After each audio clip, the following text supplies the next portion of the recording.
This is Duke University.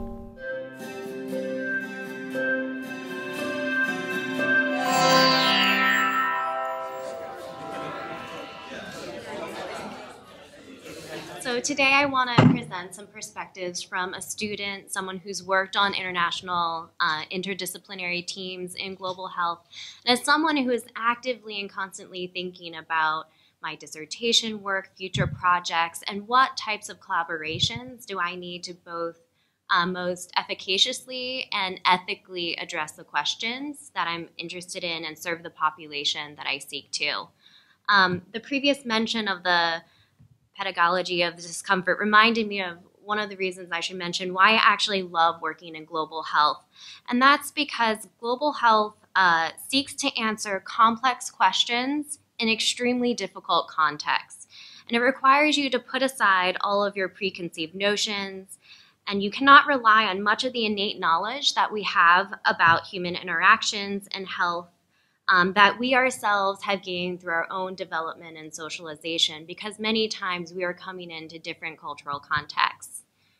So this brings me to why, making a comment on why I see global health as this really unique and wonderful platform that not only supports collaboration between the humanities and between the health sciences, but it really truly demands it. One of the ways that we conceptualize thinking through how to answer these research questions in our own lab, I work very closely with Dr. Eve Puffer, who's a clinical community psychologist and also has an appointment at the Global Health Institute.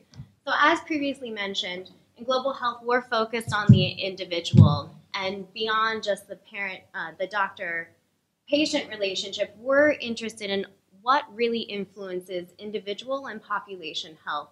So this can be out here at the macro system, the ideologies, norms, and cultures, down all the way to this micro system, where specifically I'm interested at family interactions with health services, and even their peers.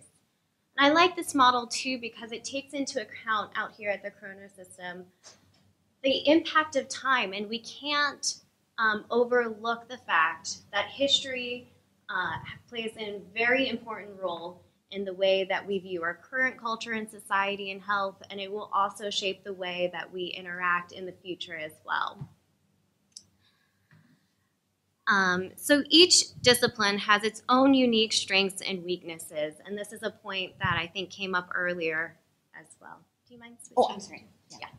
Perfect. So I want, just as a little exercise, to take a moment and to think about what would happen if a psychologist, a internal medicine doctor, a religion professor, a literature professor, a historian, maybe someone specializing in linguistics, all went into a hut like this in rural Tanzania, sat down with a traditional healer and said, tell me about your day. What does your day consist of? So we might all hear the same exact thing. We're all going to hear the same thing, but we're going to have very different perspectives. I'm going to tap into different things as a psychologist versus the historian, and it might even go to the level of I'm going to be very interested in observing their behavior, their body language, whereas someone who is in the arts or the arts or in linguistics is going to look specifically at the language, the emotion behind the words, how are the words promoted, and down at that diction level, which for me, I would never even go there. So again, after we have this conversation, all of a sudden we're each going to have different follow-up questions. We're going to want to know more about different things or different parts of that discussion. So we're each going to have different questions of interest. And we're all going to go about in different ways on how to answer those questions. I might want to ask him in a certain way. Someone might want to be able to see the traditional healer in practice and observe what he actually does in that way. So again, our methodologies and the way that we're gathering this data is going to be different. And finally, we're all going to have different uses for this information and expected outcomes. So in my own work, or as a psychologist, I might think of, okay, how does he treat mental health? What are the current treatments, and how can I leverage that and my own Western concept of mental health. Maybe that results in a beautiful academic manuscript which I can publish in a peer-reviewed journal. Maybe that leads to an intervention. Maybe that leads to a book chapter. We're all going to have different outputs that we want to see as well from that conversation. So the first challenge I have for everyone here is to take a moment and to really think about your own discipline, your own skill set, and the own strengths and weaknesses that come along with that skill set and those approaches. And I think it's really important, and I think this came up before too, is that we can't expect for all of us to come away with the same lessons, with the same ideas from that same conversation, because we are all different. However, that doesn't mean we can't find a way to leverage those differences and perspectives and combine them in an extremely useful way to create the full picture. And the question comes then, how do we leverage those differences around a target problem, a target population, a target topic of interest, which unifies us as a whole? So I did want to talk, so my first challenge for you, as I mentioned. And so my second challenge is, how could your work, to just think about, in the broadest sense, how could your work be improved by working on an interdisciplinary team? What do you think really could be added? And what role would each of you take? So to kind of facilitate that discussion, I did want to share a little bit about my own experience in the creation of a project for my master's thesis, which, as Dr. Jensen mentioned, was looking at chronic interpersonal trauma in Kenyan adolescents. So this study was conducted in Eldoret, Kenya, which you can see here, which is near the Rift Valley. And coming from the social sciences, I was actually a neuroscience and poverty and human capabilities major. So my basic approach would generally be, if I was interested on the impact of interpersonal trauma, so childhood maltreatment, on adolescent health, I would use quantitative methods. I would look up some survey measures, potentially. I would go into a population. I could, kind of quantify the types of abuses that they've experienced. Then I could look at some of the mediators that I was interested in. So I could try to measure, for example, extended family support. Maybe that had an impact on then looking at an outcome such as depression or PTSD. And we have quantified ways of measuring that in the United States and in Western populations. However, that doesn't exist in Kiswahili in Kenya. So what do you do? All of a sudden, my immediate approach that I wanted to take was not feasible. I could have powered through and said, I'm going to translate these measures. Mental health is pretty much the same everywhere, so it's, logical that I could move forward in that direction.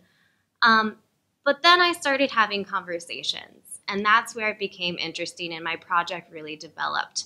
And those conversations were with Dr. Deborah Jensen, they were with Dr. Brandon Court, who's a medical anthropologist, all facilitated through the Global Health Institute.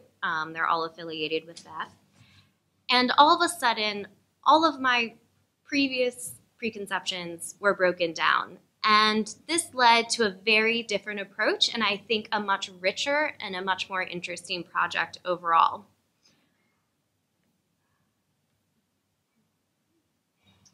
So this included going to qualitative methods. So after much discussion with my mentor, I ended up taking a grounded theory approach. And so this is a qualitative methodology that allows you to start with this broad topic of interest. You then conduct theoretical sampling. So I decided it was important to look at child-headed households, orphans, and households of different types. It's an iterative data collection based on in-field analysis. So the Kenyan research team was very integral in this part. So we had focus group debriefs and an analysis summit with them. And those debriefs actually drove the questions that we asked later on. As far as analysis, this also draws onto this open coding. So I don't come in, if you know about qualitative coding at all, I don't come in with a set code book, but the code book is generated from my data, did a lot of memoing, and this allowed us to develop this model of interpersonal trauma. So just again, example, so I was interested in negative childhood experiences. The responses then allowed me to understand that corporal punishment was something that was culturally relevant to explore, as corporal punishment is quite common in these settings. I think they probably have had some Pinocchio narratives similar, so I'd be interested to look into that.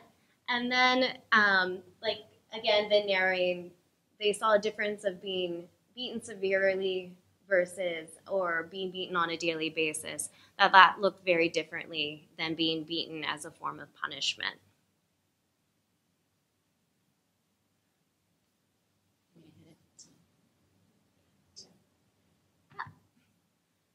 So briefly, I know this is a lot to look at the moment, but the main point I want you to understand is, what this actually led to is understanding first these proximal and distal risk factors. So we had the poverty. So if you think back to Bronfenbrenner's model, this was at the largest out system.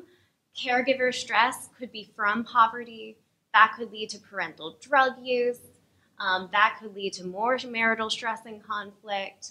Poverty also led to favoritism because with limited resources, sometimes there were choices over who got to go to school, who got to eat that night. So the unfavored child maybe would miss out on that.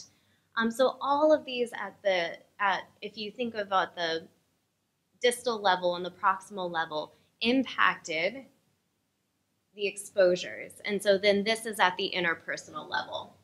And really understanding what they saw as traumatic. So this included verbal, sexual, physical abuse.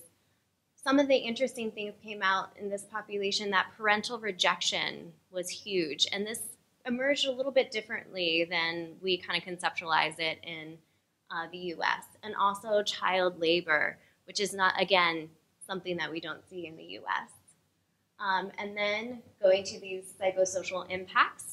As Dr. Jensen mentioned, I was interested and driven by complex trauma theory, which had identified their own domains, but are these domains the same? So I found them to be similar, but the way that they were talked about was very different. And I want to give you an example that then my collaboration with Dr. Deborah Jensen really pushed me to look at the language level. In Kiswahili, what were they saying? And again, pushed me to utilize a very complicated method of translation, retranslation, and working very closely with a wonderful Kenyan team to really understand, because I'm not fluent in Kiswahili, what was going on. And I wanted to give you one example of how that looked like here. There is actually two different words in Kiswahili for beating. And that was actually kunihimbu mtoto, which is beating to punish, versus kunihimwa kimwili, which is beating to hurt. And this is just one example of what a male youth told us about this difference. You can read it here, that a good parent punishes them, and it may include punching or pinching them. However, a bad parent is one who eats sugar in the house and he burns them with a hot panga, which is a machete. So a good parent is one that knows how to punish a child and with what to do. And again, even from this basic translation into English, without really going back and working with our team to understand at this level, when he said, he burns him with a hot panga, they would be using this term in Kiswahili. So if we go back and listen to the transcripts, those were the words that came out.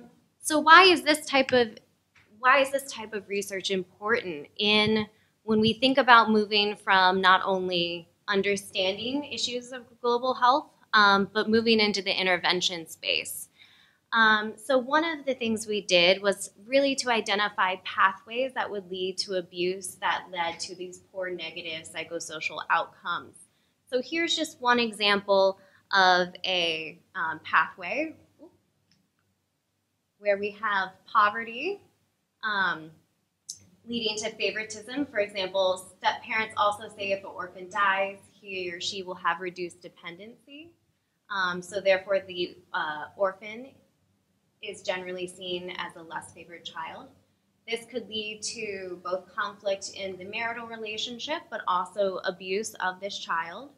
And this also really affects the child psychologically because he is being hated while others are being loved. And so that showed this kind of parental rejection. And that type of pathway was in general associated with negative affect, being withdrawn from social situations. So we would infer that academic achievement would go down because they are now withdrawing from school, withdrawing from their peers. And many of escape behaviors, including drug use, sexual risk behaviors, which could lead to HIV, and entering into early marriages or even leaving and moving to the street.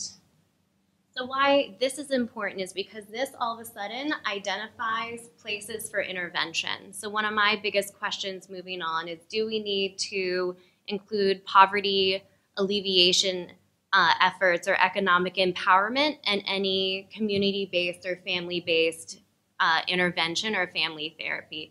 Is this poverty so strong and such a strong predictor of marital conflict that, you know, we all fight about money? So can we teach them how to talk about money, or do we really actually have to help them gain economic empowerment?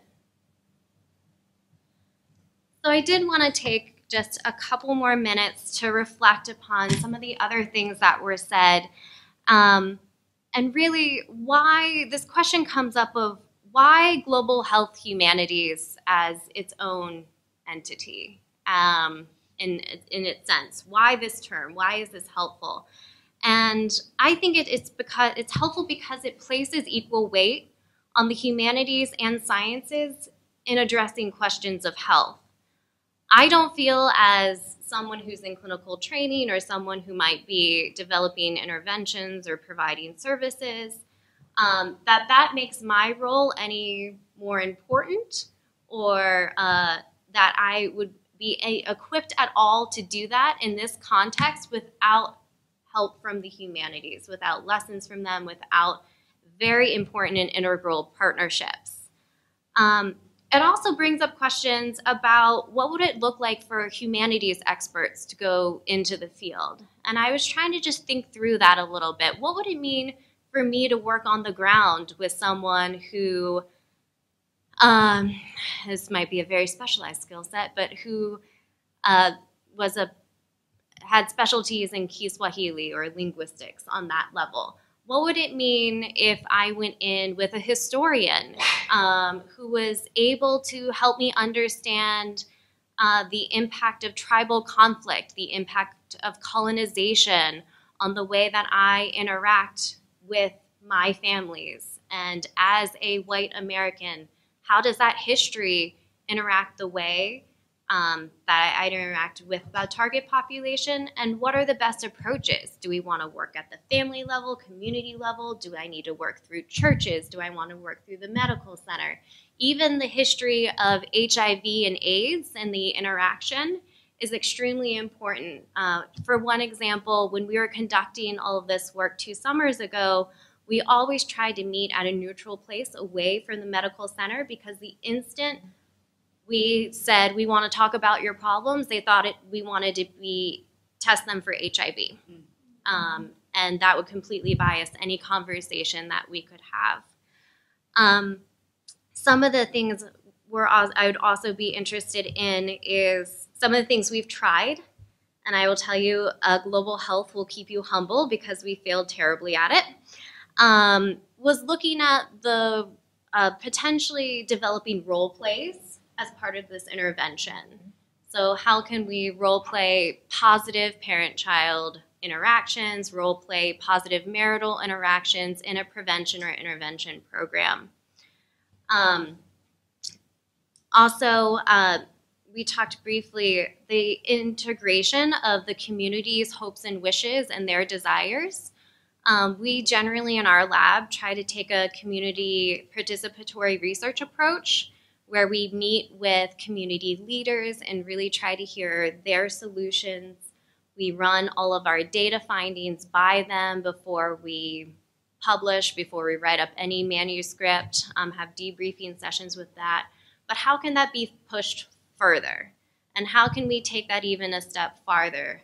And I wouldn't know as someone how to take that next step, but someone who has other expertise may. And I do want to also just mention one other, I think, great example of this collaboration between humanities and global health was actually Dr. Stewart's one of my colleagues, her thesis work, where she went in and developed a theater-based intervention to look at preventing road traffic accidents in Tanzania.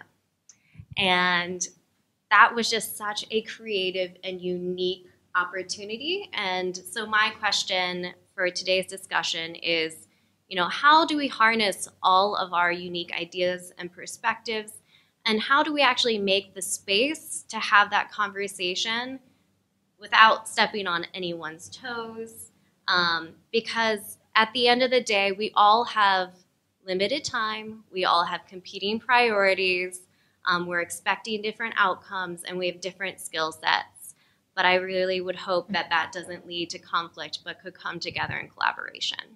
So, thank you. Produced by Duke University. Online at duke.edu.